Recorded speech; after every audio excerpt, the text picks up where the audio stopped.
Vamos dar início aí à nossa aula. A gente vai meditar na sessão número 3 do nosso capítulo de justificação. Como de praxe, eu vou ler a sessão e a gente vai orar para começar o estudo. Diz assim a nossa confissão: Cristo, pela sua obediência e morte, pagou plenamente a dívida de todos os que são justificados e, em lugar deles, fez a seu Pai uma satisfação própria, real e plena. Contudo, como Cristo foi pelo Pai dado em favor deles, e como a obediência e satisfação dele foram aceitas em lugar deles, ambas livremente, e não por qualquer coisa neles existente. A justificação deles é só da livre graça, a fim de que tanto a justiça restrita como a abundante graça de Deus sejam glorificadas na justificação de pecadores. Vamos orar? Senhor, nós estamos diante de um documento preciosíssimo, ó Pai, que atesta verdades profundas a respeito de quem Tu és, da Tua obra, da Tua suficiência como nosso Salvador. Nós louvamos o Teu nome, ó Pai, porque o Senhor se revela a nós e o Senhor, pelo Teu Espírito, nos dá prazer nessas verdades. É isso que nós pedimos nesse momento, Senhor. Que o Teu Espírito possa iluminar o nosso entendimento e que a gente possa ter verdadeiro deleite, crer e viver por meio dessa verdade maravilhosa que é a justificação que temos em Cristo Jesus. Essa é a nossa oração, Senhor, em nome de Jesus. Amém.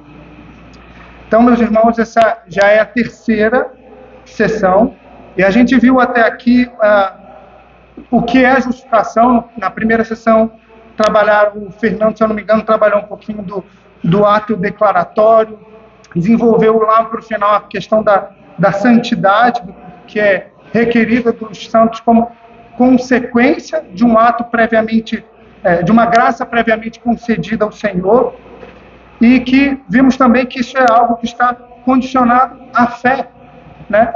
Mas não a fé por si mesma, não a fé como algo que brota do nosso próprio coração, mas uma graça concedida do alto.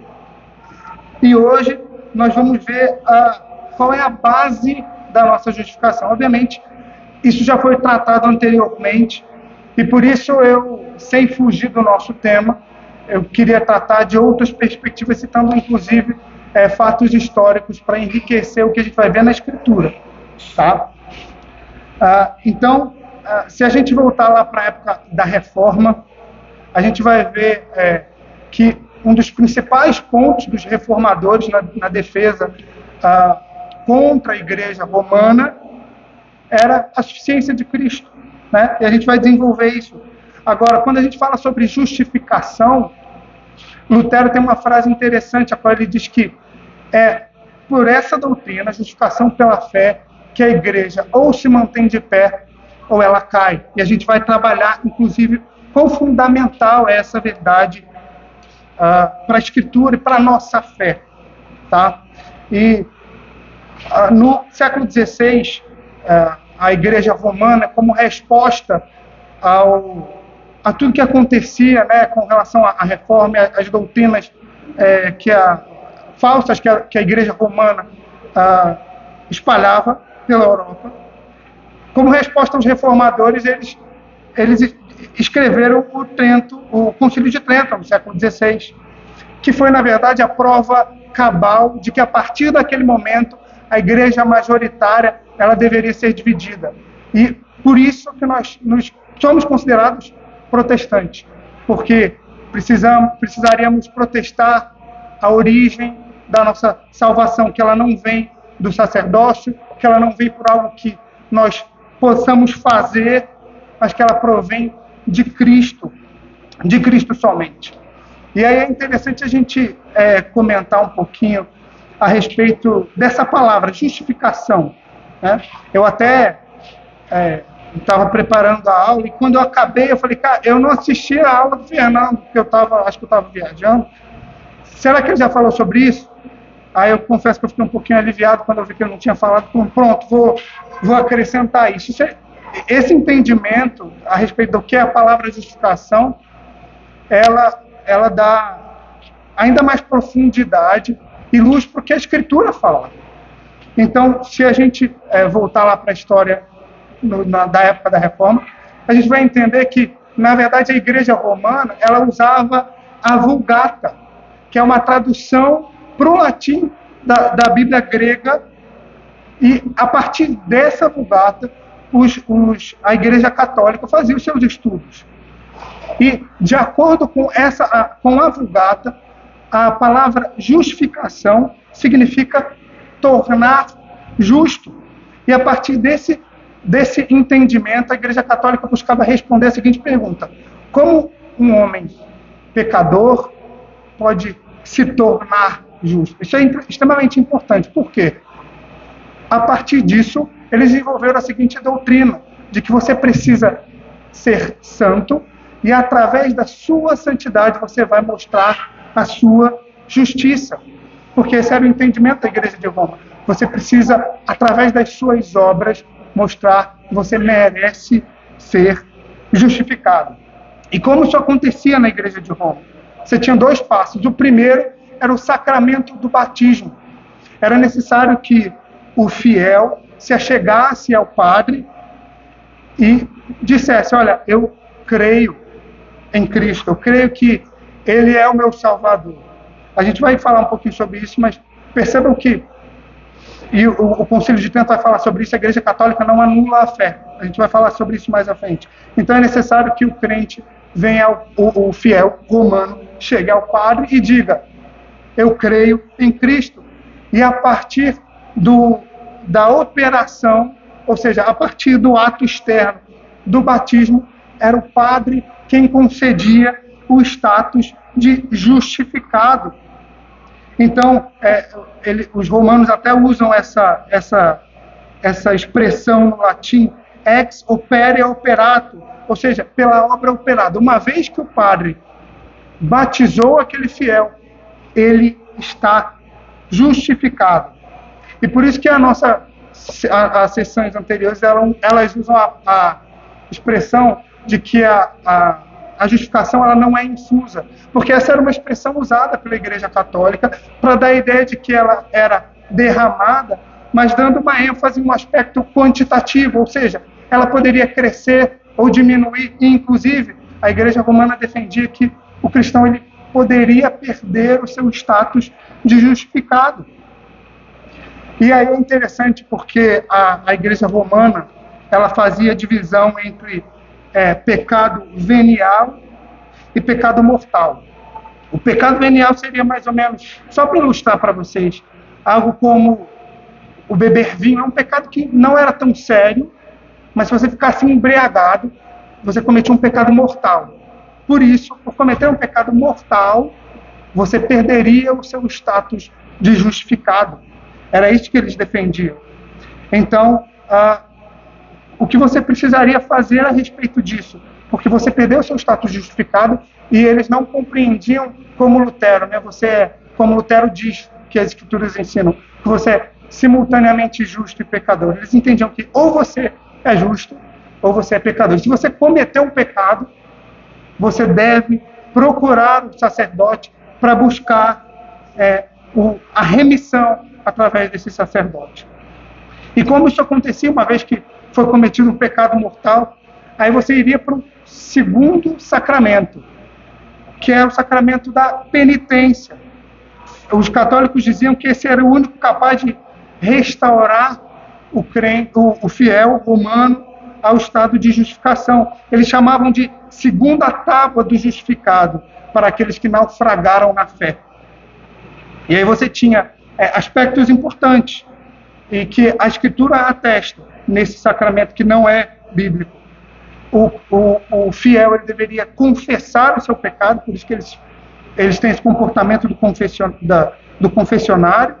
Tinha a questão da contrição, ou seja, o padre deveria atestar que havia contrição, e com relação a essas coisas, os reformadores eles não discutiam. Não é isso que a gente faz todo culto, né? A gente tem um momento de contrição e o pastor ele ministra o perdão àqueles verdadeiramente arrependidos. Mas o ponto principal que acabava com na verdade descreditava esse sacramento, não só pelo que está por detrás disso, mas era também pelo último passo, que é o da indulgência. Ou seja, o fiel ele deveria fazer obras de satisfação. Então, após a confissão, o padre dava para o fiel a seguinte indulgência: você precisa fazer determinada coisa, e quando você fizer determinada coisa, você vai voltar para mim, você vai dizer sim, ok, eu fiz, e ele vai dizer, olha, você está perdoado e você está restaurado no seu status de justificado. É interessante, R.C. Sproul ele diz que a igreja protestante comete calúnia contra a igreja romana quando diz que a salvação deles é por obras, por mérito e por justiça própria. Como eu falei, se vocês pararem depois, é até interessante, procurem na internet Concílio de Trento, eles vão falar sobre a justiça de Cristo, eles vão falar sobre a fé e sobre a graça, mas não é fé somente, não é graça somente, não é Cristo somente. É fé mais obras, é graça mais mérito, é justiça de Cristo mais a justiça própria. Então, como os protestantes enxergavam essa realidade? Lembra que eu citei para vocês, né, a interpretação da Vulgata que os romanos davam. O que os protestantes fizeram? Eles foram para os originais, eles foram para o grego.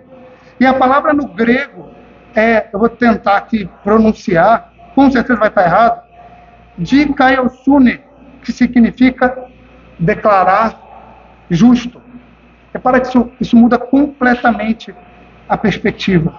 E a partir disso, e de acordo com o que se estuda da Escritura, como a gente vai ver, eles entendiam que só é santo quem já foi justificado. A gente viu a vocação eficaz, que a gente está estudando agora a justificação.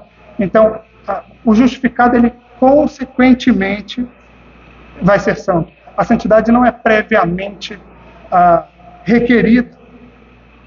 E aí, eu vou pedir para que os irmãos abram 1 Coríntios, capítulo 1, versículo 30. Eu separei alguns textos aqui e, para não ficar muito longo, muito cansativo, alguns eu vou citar, e quando eu precisar que os irmãos abram, eu vou informar os irmãos. Então, de acordo com esse entendimento do original, obviamente, né, os reformadores eles não tiraram isso da própria cabeça. E esse é o nosso objetivo hoje. Mostrar que isso vem da Escritura somente. 1 Coríntios, capítulo 1, versículo 30, diz o seguinte: mas vós sois dele, em Cristo Jesus, o qual se nos tornou da parte de Deus sabedoria, justiça, santificação e redenção. Então, pela obra de Cristo, ele não olha para os seus, para os eleitos e diz, olha, eu exijo de vocês determinada coisa. Não, ele olha para Cristo, porque ele, da parte de Deus, é a nossa sabedoria e a nossa justiça. E aí nós conseguimos entender que aquilo que Lutero falava era verdade. Nós somos, como já foi falado aqui, simultaneamente justos e pecadores. O Michael pregou aqui sobre Jonas, né? Profeta do Senhor, que agiu como um verdadeiro rebelde. É assim que a gente faz. Eu poderia citar, por exemplo, Romanos 7, o apóstolo Paulo falando da sua briga interna. É óbvio que um não regenerado, ele não briga com o pecado que há no seu coração, porque ele tem prazer nele. Então, essa é uma realidade muito clara nas Escrituras, que os redimidos, eles, enquanto nessa carne, até que Cristo venha, eles vão lutar contra o pecado que há em seus corações. E aí, 1 João, capítulo 1, versículos de 8 a 9, eu não vou pedir para que os irmãos abram, ele diz o seguinte, 1 João 1, de 8 a 9. Se dissermos que não temos pecado nenhum, a nós mesmos nos enganamos, e a verdade não está em nós. Versículo 9. Se confessarmos os nossos pecados, ele é fiel e justo para nos perdoar os pecados e nos purificar de toda injustiça. No capítulo seguinte, olha que interessante e didático. No capítulo seguinte, 1 João, capítulo 2, os primeiros 2 versículos, ele diz assim: Filhinhos meus, estas coisas vos escrevo para que não pequeis. Se todavia alguém pecar, temos advogado junto ao Pai. O que um advogado faz no tribunal?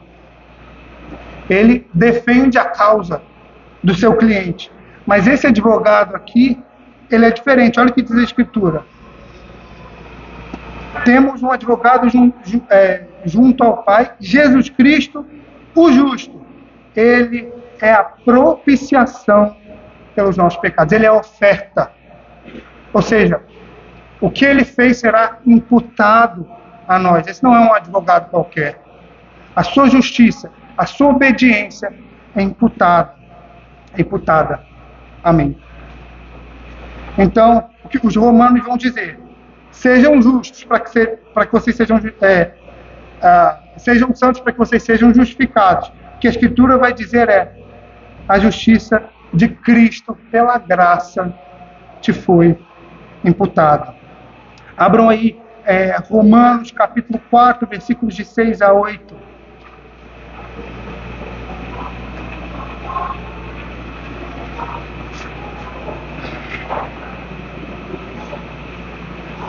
Romanos 4, de 6 a 8.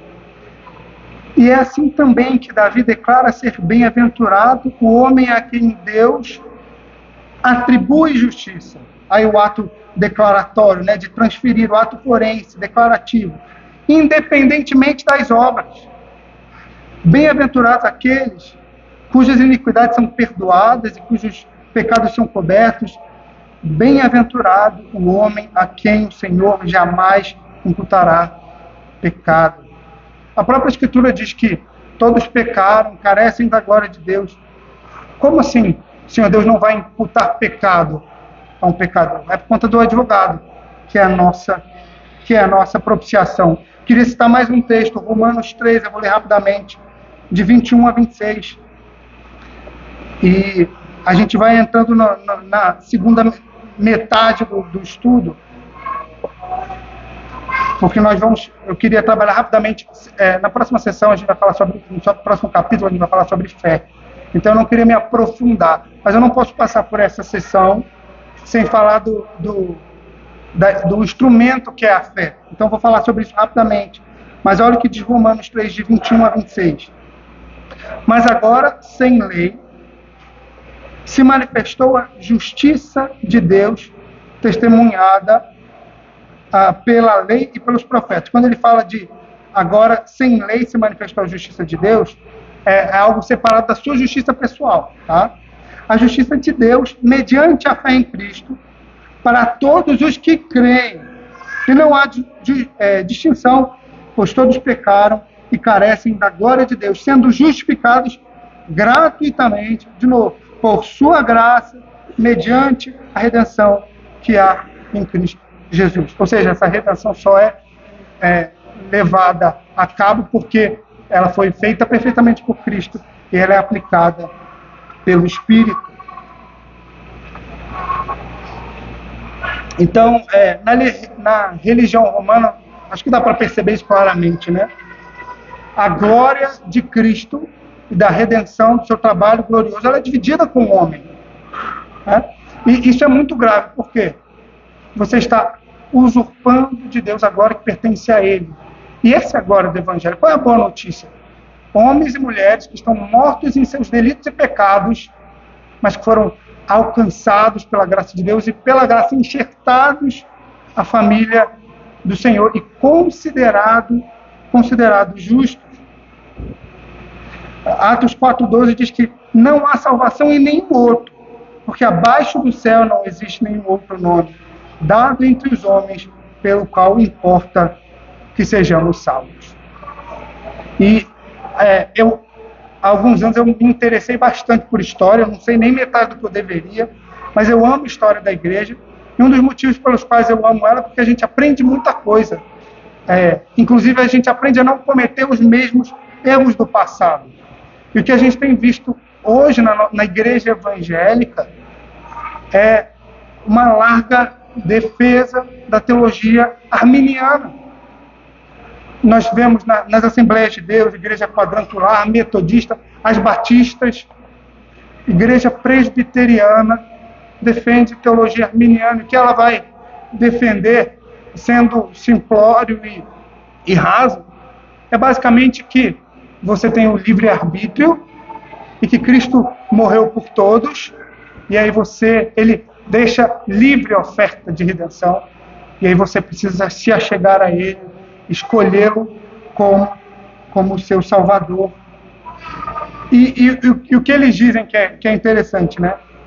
Na Igreja Católica, a ênfase está nos sacramentos, no ato sacerdotal, né? O sacerdote ele é o representante do próprio Cristo, ele tem esse poder.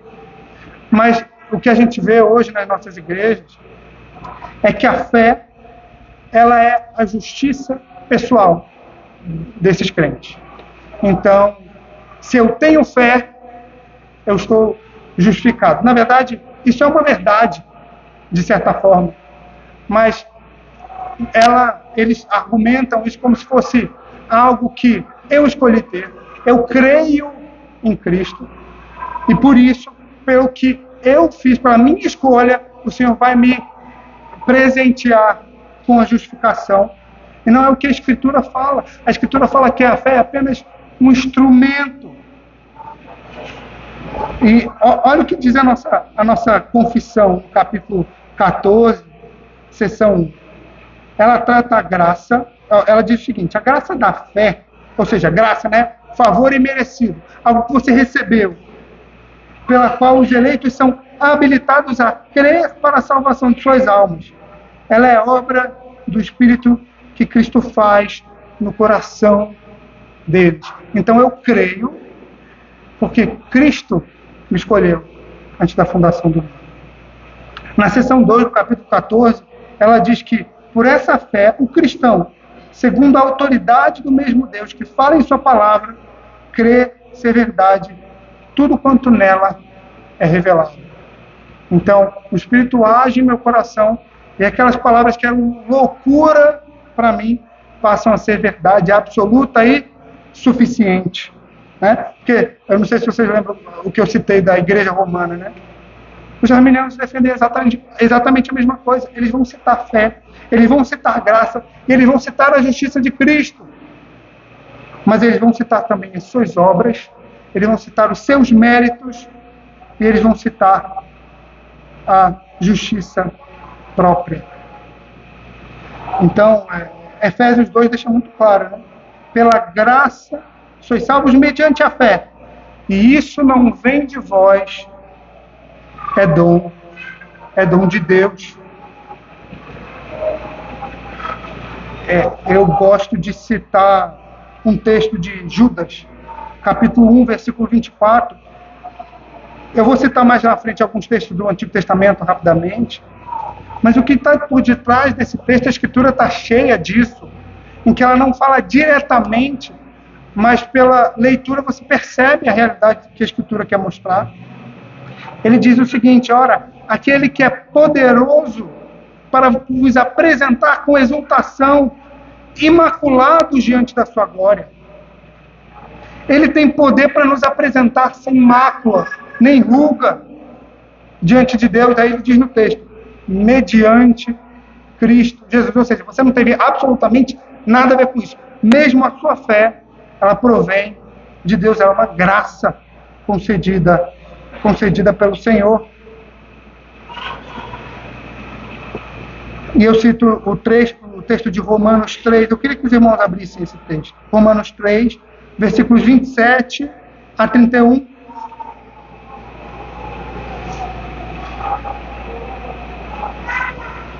Romanos 3, de 27 a 31 diz o seguinte: onde, pois, a jactância foi de toda excluída? Por que lei? Das obras? Não, pelo contrário, pela lei da fé. Ou seja, ao cremos que o Senhor concede a bênção de acreditarmos nele, descansamos na sua justiça. Né? Pela lei da fé. Ou seja, a lei já foi cumprida por Cristo. Eu creio porque ele colocou isso no meu coração.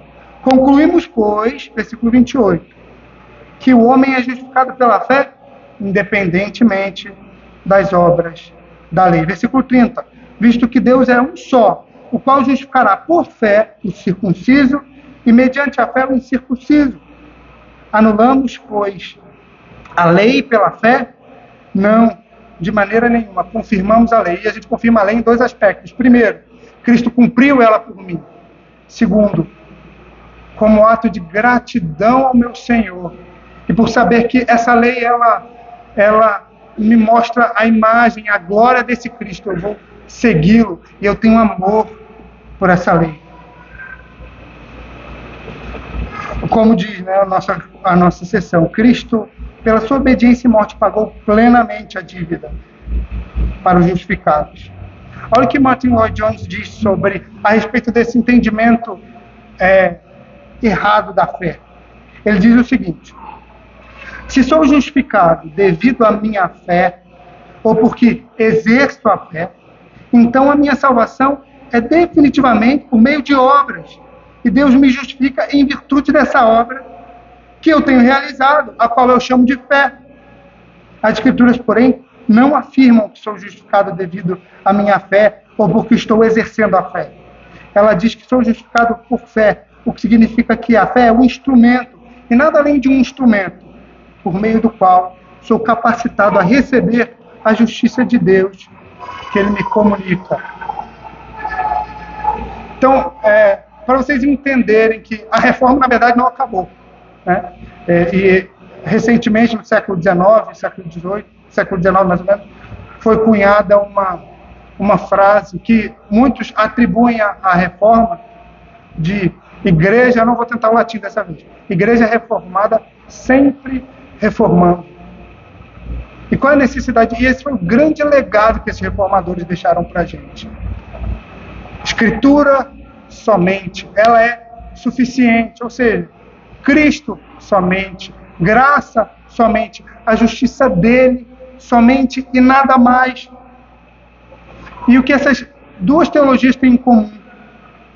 Que o Pai não elege, o Filho não redime e o Espírito não aplica, a não ser que você decida.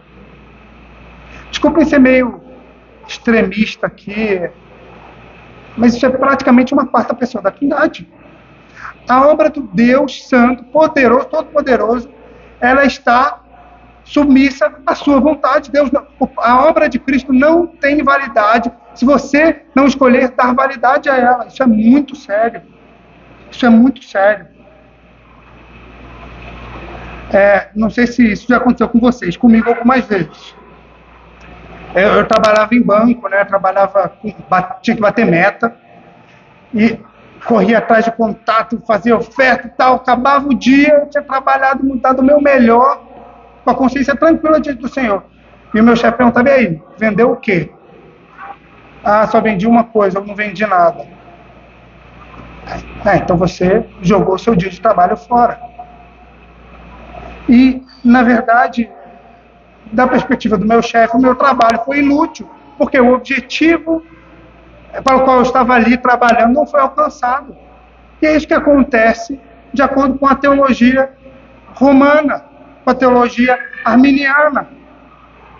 O trabalho de Cristo, de certa forma, ele é inútil para muitos, porque ele ofereceu, mas alguns não escolheram. Então, esse poder ele não é eficaz de fato. Ele é parcialmente eficaz, porque Cristo teria, segundo eles, não teria poder para redimir os seus eleitos. Mas o que a Escritura diz a respeito do trabalho de Cristo? Eu sempre gosto de citar esse texto. Lá no livro do profeta Isaías, abram, por favor, capítulo 53, versículo 11.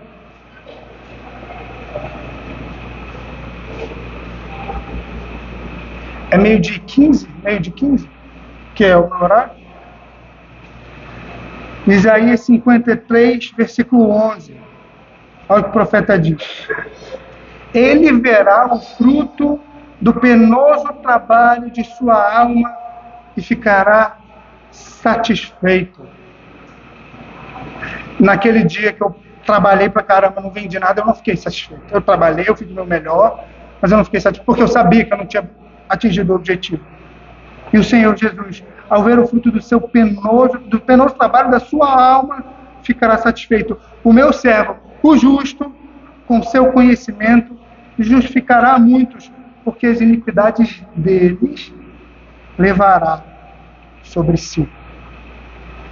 E quando você conhece a fé reformada, né, eu gostava muito de ver essas discussões na internet, eu via no YouTube antigamente, os novos reformadores ávidos em defender e tal, e citando Romanos, apóstolo Paulo, não estou errado. Né?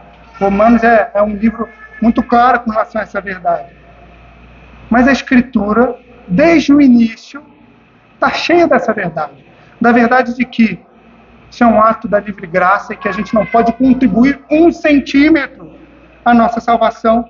Eu vou correr aqui nessa parte porque eu quero tentar acabar antes do tempo.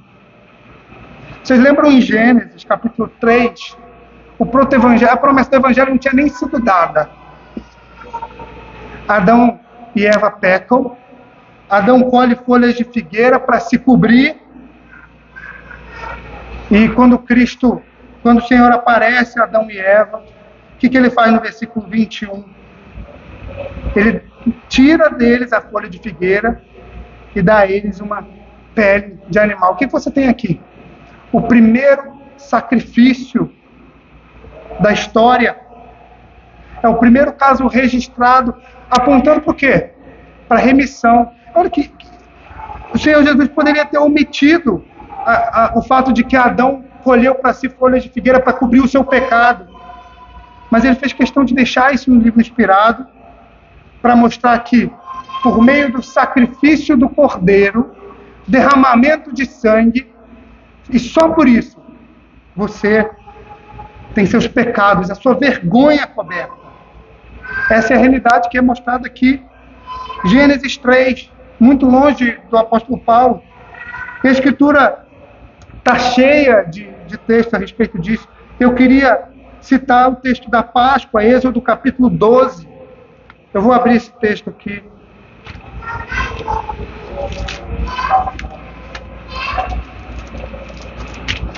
Êxodo 12, versículo 7, a partir do versículo 7. Ele está instituindo a Páscoa. E o que ele diz aqui? Olha, vocês precisam sacrificar o animal, pega o sangue e põe na verga da porta, porque quando o anjo do Senhor passar, o que ele vai olhar? Ele vai olhar para o sangue do cordeiro. Ele não vai ver quem está dentro da casa, ele não vai ver o que essa pessoa fez, ele não vai ver as obras de satisfação desse fiel, ele vai olhar para o sangue. E o sangue vai garantir, vai dar vida a essa pessoa. Quem não tiver o sangue, vai perecer. Ele diz, 12, versículo 7, tomarão do sangue, o porão em ambas as ombreiras e na verga da porta. Naquela noite, versículo 10.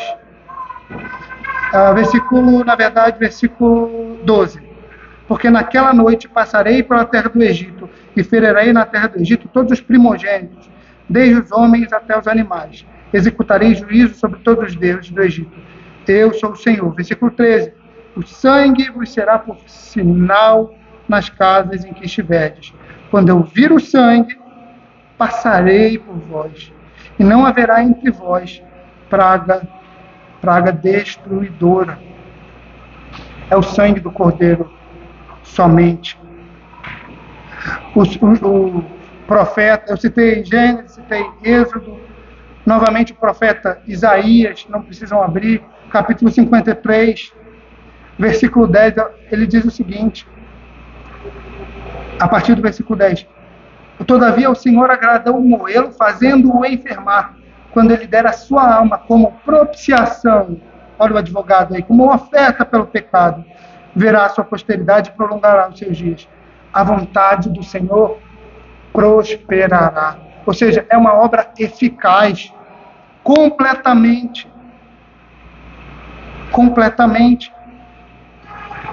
E olha o que o apóstolo Paulo diz a Timóteo, em 1 Timóteo, capítulo 2, versículos de 5 a 7. Ele diz, porquanto há um só Deus e um só mediador, 1 Timóteo 2, 5 a 7. Porquanto há um só Deus e um só mediador entre Deus e os homens, Cristo, o homem, o qual a si mesmo se deu em resgate por todos. Testemunho que se deve prestar em tempos oportunos.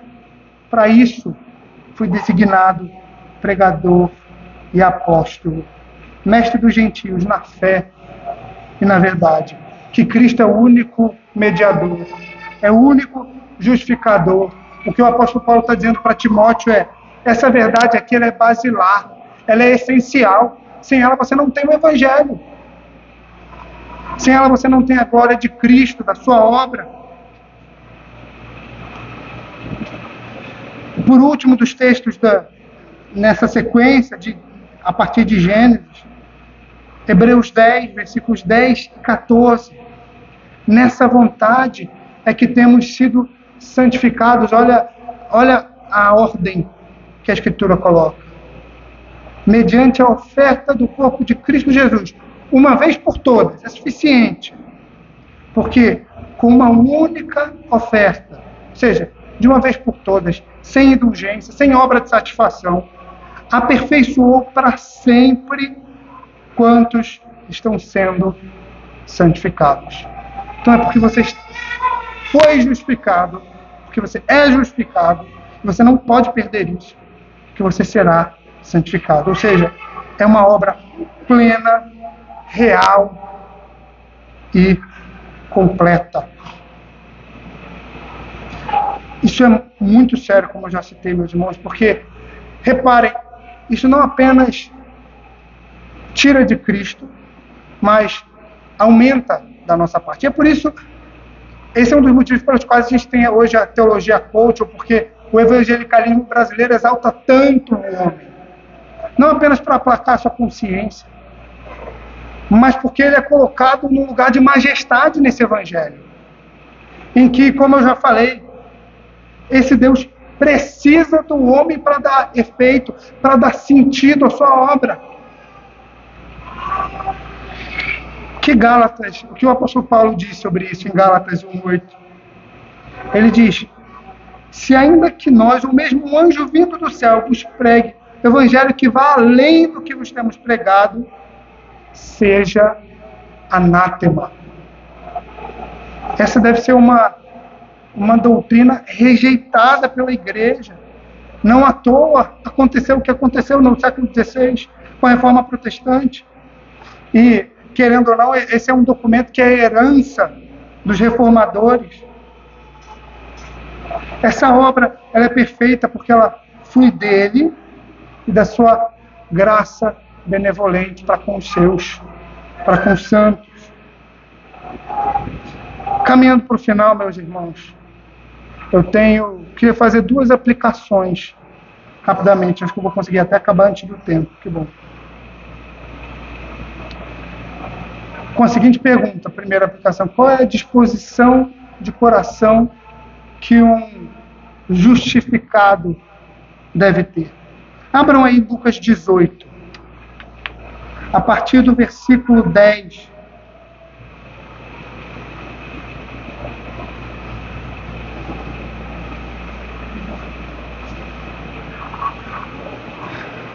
Lucas 18, a partir do versículo 10, de 10 a 14. 2 homens subiram ao templo com o propósito de orar. Um fariseu e o outro publicano.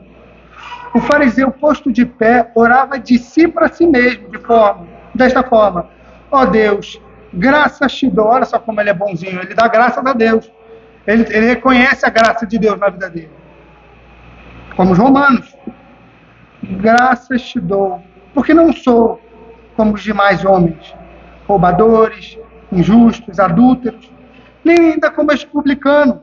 Jejuo 2 vezes por semana, dou o dízimo. Versículo 13, o publicano, estando em pé, longe, não ousava nem ainda levantar os olhos ao céu, e era assim que eles oravam nessa época. Eles levantavam as mãos e olhavam para o céu. O publicano nem ousava levantar os olhos para o céu, mas batia no peito, dizendo: ó Deus, ser propício a mim, pecador.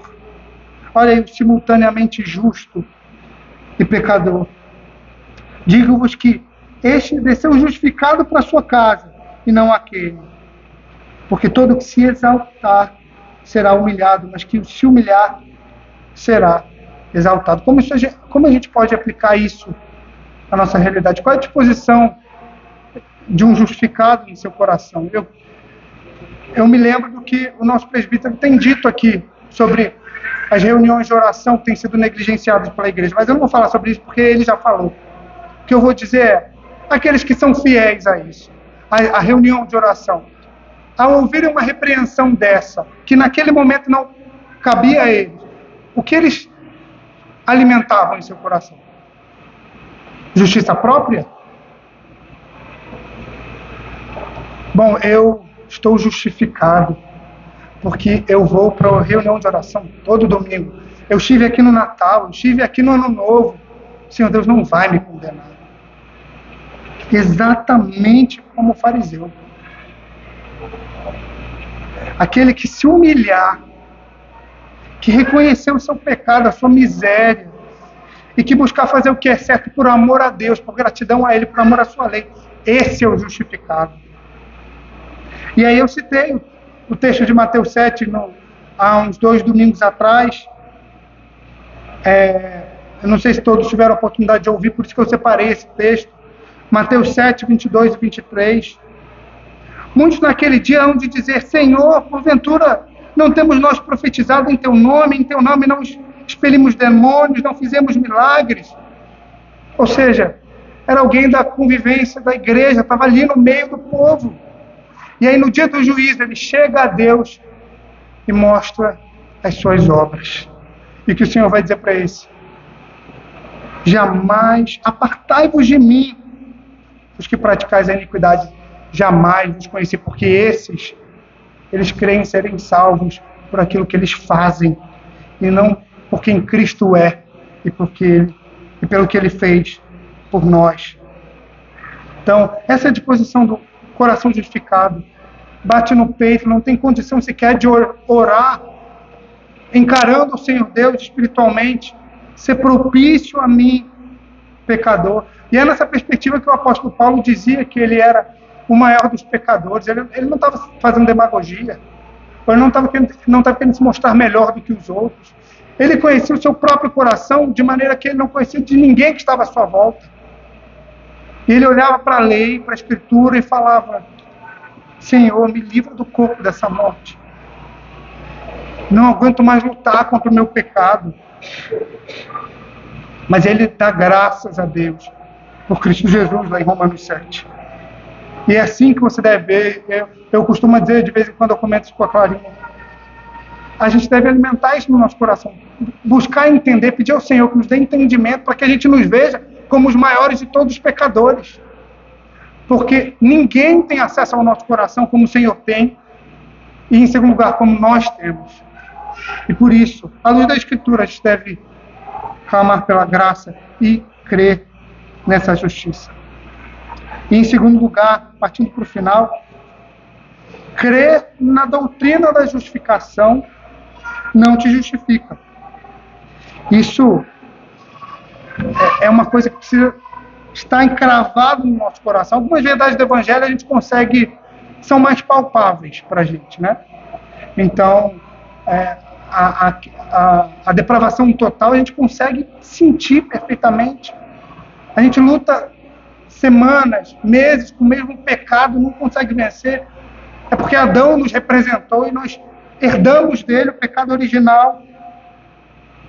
Mas se você nasceu de novo, esse pecado ele não tem domínio sobre você.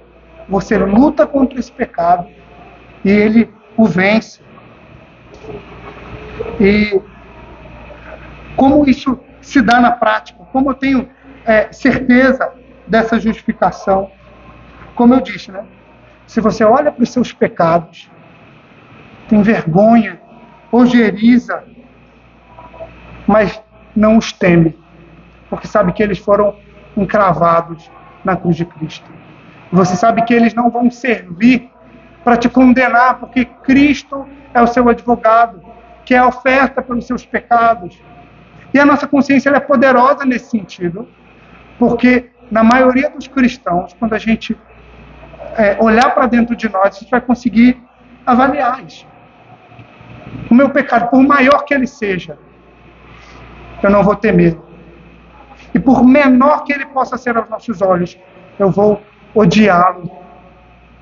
Eu vou odiá-lo porque ele matou o meu Senhor. E então, esse crente, ele pode bradar como Paulo em 1 Coríntios 15, onde está a morte, a tua vitória? Onde está a morte, o teu aguilhão? Ou seja, o aguilhão é a causa do pecado, da morte, né? O aguilhão da morte é o pecado. E a força do pecado, ou seja, o que causa, o que acusa o meu pecado, é a lei. Graças a Deus, que nos dá a vitória por intermédio do nosso Senhor Jesus Cristo. E como isso se dá de maneira prática? Como eu me junto ao apóstolo Paulo nesse coro de maneira prática? Eu amo tanto meu Deus, eu sou tão grato à sua obra maravilhosa que cobre o meu pecado, que eu vou devotar a minha vida a Ele. Eu vou buscar ser santo como Ele é. E eu vou buscar fazer o que Ele tem por bom e justo. Ou seja, a lei não mais me acusa, ela é o meu prazer. Eu vou meditar nela de dia e de noite. Eu vou me achegar com intrepidez junto ao trono de graça, independentemente das minhas obras. Porque eu sei que eu vou achar misericórdia. E é por isso que uma das maneiras de você avaliar o seu coração, o seu estado diante do Senhor, é quanto você tem buscado o seu Deus. Você tem prazer na sua lei? Quanto tempo você consegue ficar sem ler a Escritura, sem ouvir a pregação da palavra? Quão pesaroso para você é faltar o dia do Senhor? Quão pesaroso para você rejeitar o culto solene? Isso pode te ajudar a responder essa pergunta. Mas pode chegar alguém para mim e dizer, mas eu não consigo ter essa certeza. Realmente, muitas vezes o crente ele é fraco, a sua fé é cambaleante. Meu irmão, isso não é um antídoto. E é o Senhor quem dá graça pelo seu Espírito. Mas se você buscar incessantemente os meios de graça, o culto solene, a oração, a leitura, a meditação, o estudo da palavra, Ele vai te dar essa certeza. Ele vai encher o seu coração dessa paz que excede todo o entendimento. Alguns historiadores diziam que Armínios ele tinha seríssimos dilemas no seu coração por causa dessa doutrina. Porque ele cria na graça de Deus, mas ele olhava para o seu pecado e via que ele não conseguia satisfazer a lei. Mas eu vou buscar o Senhor na certeza de que Ele vai agir no meu coração, vou ser transformado. E isso já é uma evidência de que você é justificado no Senhor. E como diz Romanos capítulo 8, versículo 16, o próprio Espírito testifica com o nosso Espírito que somos filhos de Deus. Então busquem ao Senhor. E o que esses homens querem, meus irmãos, é a glória de Cristo. E às vezes nós reformados, a gente corre esse risco também. É uma verdade tão gloriosa que a gente quer mostrar que a gente sabe ela. A gente quer mostrar que a gente vive ela, a gente corre nesse erro. Mas o verdadeiro crente, ele vai se gloriar em Cristo e nele somente. Para finalizar, eu queria ler o texto de Filipenses 3, versículos 8 e 9.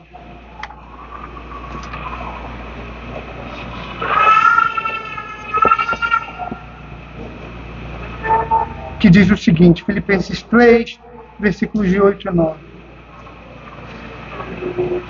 Sim, deveras considero tudo como perda, por causa da sublimidade do conhecimento de Cristo Jesus, meu Senhor, por amor do qual perdi todas as coisas e as considero como refúgio para ganhar a Cristo e ser achado nele, não tendo justiça própria que procede da lei, senão a que é, mediante a fé em Cristo, a justiça que procede de Deus, baseada na fé. Essa é a verdade que deve estar firme nos nossos corações, meus irmãos. E ela deve nos fazer não apenas descansar no Senhor e no seu poder, mas também sermos firmes no desenvolvimento da nossa fé. Buscando aqueles mais fracos, buscando ter certeza. Aos mais fortes, ficando atentos para que não caiam. E confiando que aquela obra que o Senhor começou, Ele vai terminar, porque a sua obra é real, é eficaz, é completa. Vamos orar? Santo Deus, nós exaltamos o Teu nome, Pai, porque o Senhor não precisa de nós para nos salvar. Nós exaltamos o Teu nome, ó Pai, pela sublimidade do conhecimento da obra de Cristo Jesus, porque isso é realidade nas nossas vidas, Senhor. Obrigado, Senhor Deus, porque o Senhor nos dá a paz por isso. Obrigado porque a lei não nos faz temer mais, ó Pai. Nós olhamos para a Tua palavra e Satanás muitas vezes tenta nos acusar. Mas Cristo morreu por nós. Ele é poderoso para guardar a nossa salvação, para nos apresentar imaculados diante do Pai. Nós cremos nisso, Senhor Deus. Aqueles que não creem nisso, Senhor, tem misericórdia da alma deles. Ajuda-os a amarem ao Senhor Jesus e a se entregarem a Cristo completamente, confiando somente nele, ó Pai. E que no dia do Senhor Jesus, nós apresentemos o nosso advogado ao Pai, como nossa propiciação pelos pecados. Tem misericórdia do Teu povo, tem misericórdia daqueles que ainda não são o Teu povo, e ajuda-nos, ó Pai, a pregar essa verdade, Senhor, com a nossa vida e com a nossa boca. É isso que oramos no nome de Jesus. Amém.